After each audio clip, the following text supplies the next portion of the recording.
तो हम ये समझते हैं कि कल का जो ऐतिहासिक फैसला है वो निश्चित तौर पर जनता को राहत देने वाला होगा। सरकार अधिक अधिकारपूर्ण रहे चुनी हुई, लेकिन जनता को जवाब दे रही, ये भी जरूरी है। इस सरकार ने उस फैसले के बाद जिस तरह की प्रतिक्रिया रही वो आप सबके माध्यम से सारी दिल्ली ने भी देखी कि जश्न मनाया जा रहा था, बड़ी अच्छी बात है। लेकिन पहली कैबिनेट के बाद जो उभर के आया कि अब साहब ट्रांसफ़र और पोस्टिंग जो है वो हमारे हाथ में आ गई, और सबसे पहले सेवा सचिव का सेक्रेटरी जो हमारे सर्विसेज के रहते हैं उनके ट्रांसफ़र के रूप में कैबिनेट हुई या उसमें बंधाई बटी, और ये फैसला है।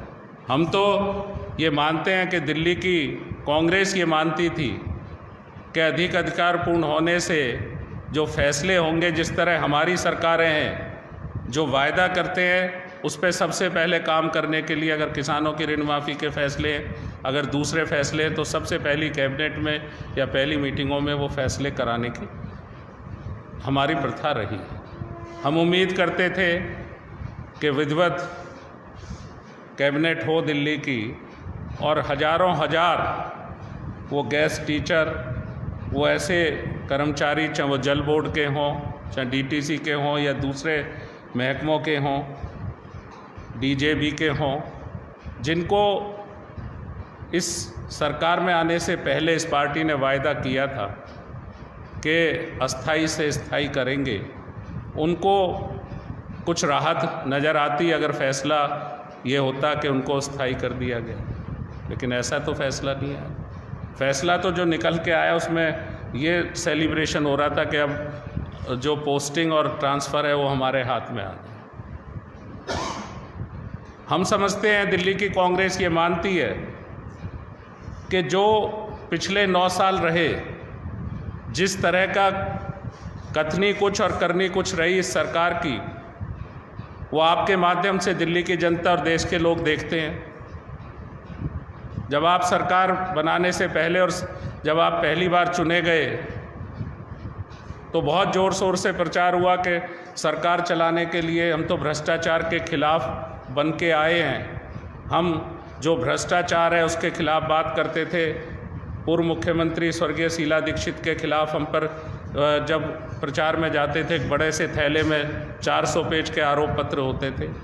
वो तो बेचारी स्वर्गवासी हो गई, कोई आरोप उन पे नहीं लगा, न सिद्ध हो पाया।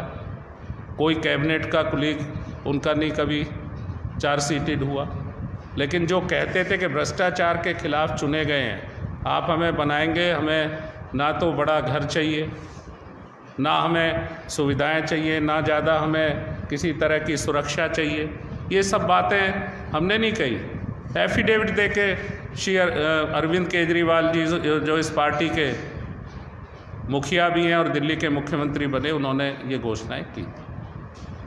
लेकिन कहा कुछ और गया, अमल अगर उसमें देखा जाए तो कुछ और हुआ। मुख्यमंत्री जी ने कहा था और स्वराज में भी लिखा था, और 2015 के इलेक्शन मैनिफेस्टो में भी आप पार्टी के इसको बड़ी प्रमुखता से कहा गया था कि दिल्ली में जो ठेके हैं शराब के, उस शराब के ठेकों में जो आवंटन होता है वो नेताओं और अधिकारियों की मिलीभगत से होता है, उसमें भ्रष्टाचार हो। दिल्ली में जब कांग्रेस की सरकार थी तो ठेके तो सरकारी थे, और लगभग मैं कह सकता हूँ कि 70 वार्ड ऐसे थे जिसमें कोई भी ठेका नहीं, 18 विधानसभा ऐसी थी जिनमें कोई भी ठेका नहीं। और मैं समझता हूँ कि हम भी 10 साल एमएलए रहे, हमने तो कोई एक भी चिट्ठी इशू नहीं की किसी को ठेके की। तो जो ये कहते थे कि भ्रष्टाचार होता है, नेता और अधिकारी मिलकर आवंटन करते हैं, हमारी सरकार दीजिए, हम आएंगे रायशुमारी से फैसला करेंगे, मोहल्ला सभाओं से तय कराएंगे, महिला समितियों से एनओसी लेंगे, आरडब्ल्यूए से एनओसी लेंगे।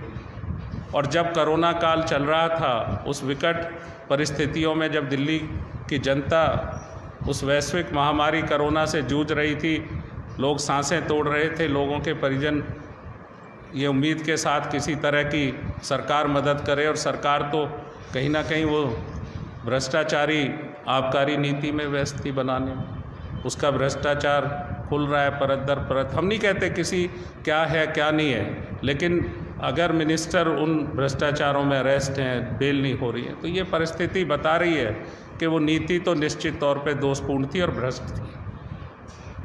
वैसी परिस्थिति अपने आप को कॉमन मैन के रिप्रेजेंटेटिव कहने वाले, अपने आप को गरीबों के हमदर्द कहने वाले, अपने आप को झुग्गी झोंपड़ी के लोगों को हम आएंगे तो हम उनको सुरक्षित मकान देंगे, हम उनको छत देंगे वायदे करने वाले श्री अरविंद केजरीवाल जी और उनकी सरकार गरीबों को तो शायद घर नहीं दे पाई, लेकिन उसी कोरोना काल में बिहाइंड द कर्टन एक महल ज़रूर दिल्ली में तैयार हुआ, जिसको आप प्रेस के मीडिया के माध्यम से, आपके चैनलों के माध्यम से, आपके पत्र पत्रिकाओं के माध्यम से दिल्ली की जनता ने देखा। और वो भव्य स्वरूप, मुझे तो लग रहा है कोई टैक्स लगा देना चाहिए उसको देखने के लिए, अगर उसको अलाउ करें तो लोग देखना चाहेंगे।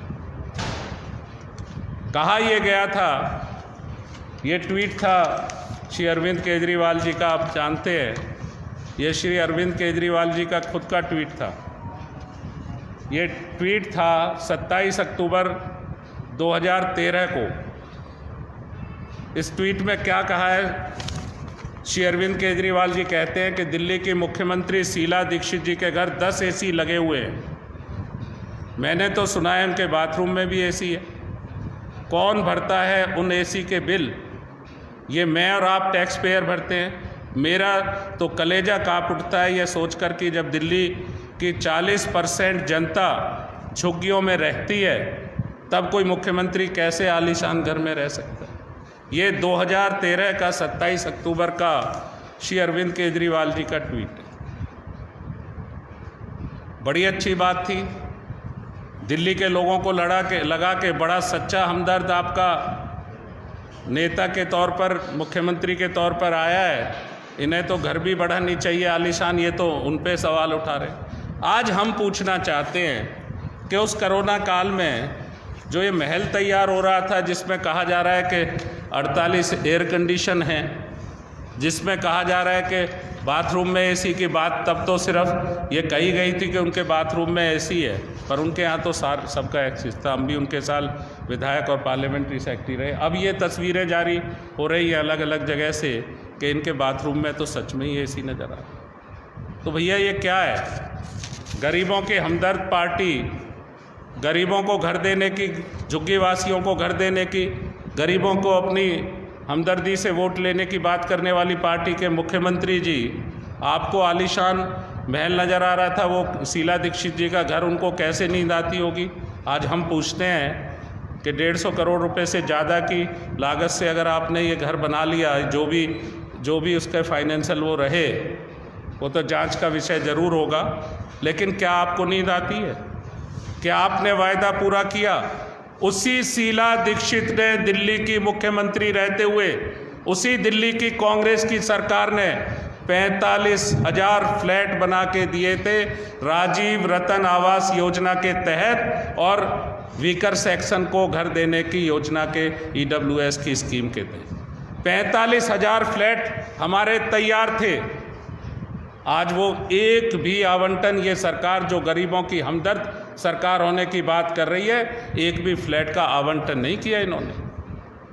एक भी फ्लैट आप गरीब आदमी को छत नहीं दे पाए। 45,000 परिवार सुरक्षित अपना घर महसूस करके वहाँ रहते, बढ़िया फ्लैट बने हुए थे, आप लोगों ने भी देखे थे उनके जर्जर हालात पे। जब वहाँ डेथ हुई, वहाँ उन हालातों को देखने आप में से बहुत से साथी हमारे साथ गए थे। बवाना, अलग अलग नरेला, घोगा, अलग अलग जगह पे, लेकिन वो तो ख़त्म हो गए, जर्जर हो गए। किसका नुकसान हुआ? टैक्स पेयर के पैसे का नुकसान हुआ। अरे आप राजीव जी के नाम पे आपको ऑब्जेक्शन था, आप नाम बदल के दे देते भाई।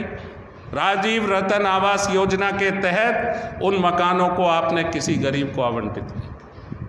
तो ये इस सरकार की कार्यशैली है कि गरीबों को मकान देने की जगह एक महल अपने लिए मुख्यमंत्री जी बनवा लें। ये हालात है। और हम ये कहना चाहते हैं कि हम ये उम्मीद रखते हैं कि जो अधिकार बढ़े हैं, जो अधिकार मिले हैं, उनका उपयोग जनता को मदद करने में किया जाए। सुनकर देखो, सुनकर देखो, सुनकर देखो जी। ममता, राहुल, मोदी बोले, लिखे जितेंद्र जी।